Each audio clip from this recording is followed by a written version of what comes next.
एक लड़के को एक फंसी हुई डॉल्फिन मिलती है जो केकड़े पकड़ने वाले जाल में फंस गई होती है। वो पहले उसे शांत करता है, फिर तार काटकर उसके मुंह के चारों ओर बंधी रस्सी खोल देता है।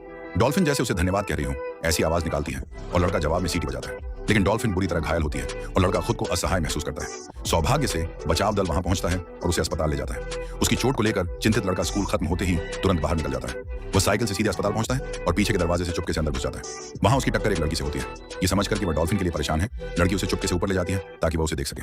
डॉल्फिन की हालत बहुत खराब होती है, वो पानी में लगभग स्थिर पड़ी रहती है, लेकिन जैसे ही उसे लड़के की मौजूदगी का एहसास होता है वो अपना सिर उठाने की कोशिश करती है। घर लौटकर लड़का डॉल्फिन के बारे में जानकारी खोजता है और उनकी आवाजों के मतलब समझता है ताकि वह उससे बात कर सके। अगले दिन वह फिर छत पर चुपके से पहुंचता है। तभी अचानक एक पेलिकन उसे डरा देता है और जब वह उसे भगाने की कोशिश करता है तो पकड़ा जाता है। एक्वेरियम का निदेशक उसे वहां से जाने के लिए कहता है। तभी डॉल्फिन अपनी आंखें खोलती है और ऐसी आवाज निकालती है जैसे वह लड़के को बुला रही हो। निदेशक हैरान रह जाता है। जैसे ही लड़का पूल के पास जाता है डॉल्फिन उसकी ओर तैर कर आती है। उसकी मौजूदगी डॉल्फिन को नई उम्मीद देती है।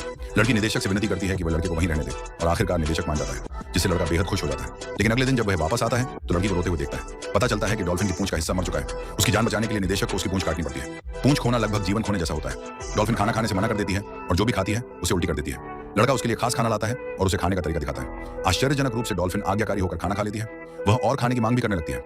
उसे फिर से तैरने में मदद करने के लिए उसे एक कृत्रिम पूंछ लगाई जाती है, लेकिन डॉल्फिन उसे अपनाने में असमर्थ रहती है और उसे हटाने की कोशिश करती है। लड़का खुद को असहाय महसूस करता है, समझ नहीं पाता कि कैसे मदद करे। तभी डॉल्फिन उसके पास तैरकर खेलने आती है, लेकिन लड़के का मन नहीं होता। उसकी उदासी को महसूस करते हुए डॉल्फिन अपनी पूंछ से उसे धीरे धीरे